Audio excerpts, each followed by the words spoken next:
Hello again.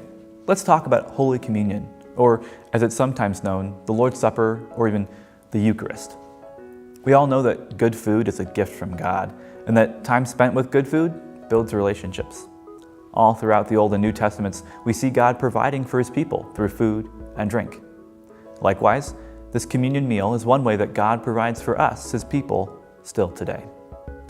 In their gospel accounts, Matthew, Mark, and Luke all give special, detailed attention to this meal. In these words that Jesus Himself used at the Last Supper, we learn of the importance of communion. On the night when He was betrayed, He took bread. When He had given thanks, He broke it and said, "This is my body, which is for you. Do this in remembrance of me." In the same way, also He took the cup after supper, saying, "This cup is the new covenant in my blood. Do this as often as you drink it in remembrance of me." Let's note that first sentence, that this meal took place on the night when Jesus was betrayed. His death and His sacrifice are embodied in this meal for us.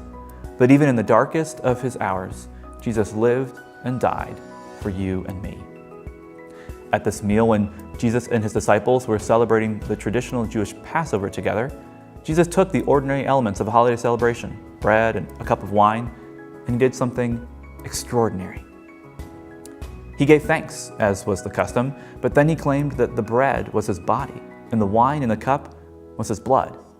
He commanded His disciples to continue that tradition of the meal, that it would be celebrated by His followers throughout time in remembrance of Him. And this is key. Jesus promised that eating this bread and drinking from this cup would give us the same forgiveness of sins that He Himself earned on our behalf through His death on the cross. Through these words of Jesus, and also in the teachings of the Apostle Paul in 1 Corinthians chapter 11, we learn these truths about communion. Christ wants us to remember His death often in this meal. He wants us to use bread and wine to celebrate His sacrifice.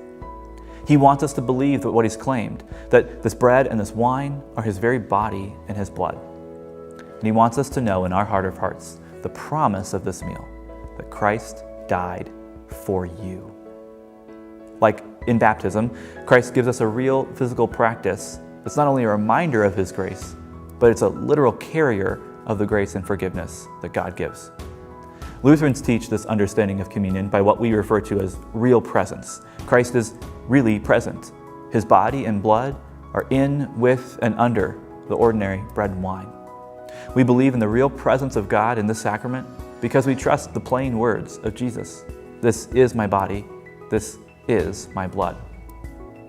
In Psalm 46, verse 1, we're reminded that God is our refuge and strength, an ever-present help in times of trouble. And in our worship together, we come to the Lord's Supper as a united community. We celebrate and remember Jesus, where He's truly present, strengthening our faith and preserving us to life everlasting.